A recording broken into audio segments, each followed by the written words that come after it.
পূর্বের কথা মোতাবেক এখন থেকে পুরো দেশকে তুফানের হাতে তুলিয়া দেব।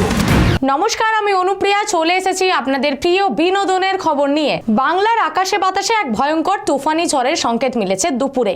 সন্ধ্যার আগেই তার দেখা মিলল। আর এই ঝড় তুলবেন বাংলাদেশের অভিনেতা শাকিব খান।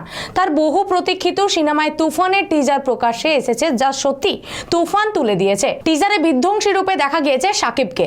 সিনেমায় যে এক প্রকারে অন্যয় রূপে পাওয়া যাবে অভিনেতাকে, তার টিজারেই এক প্রকার স্পষ্ট। তবে 1 মিনিট 21 সেকেন্ডের টিজারে কোথাও দেখা মিলল না মিমি চক্রবর্তীর। টিজারের প্রথমেই বন্দুক হাতে এন্ট্রি হয় শাকিবের। তার মুখে শোনা যায় ভারী সংলাপ। তাকে বলতে শোনা যায় পুরো দেশকে তুফানের হাতে তুলে দেওয়া হবে। সে যা চাইবে তাই পাবে, তাকে কোনো কিছুতেই বাধা দেওয়া যাবে না। আর যদি কেউ বাধা দিতে চায়, এরপরই দেখা যায় বন্দুকের গুলিতে সব ধ্বংস করে দেন শাকিব।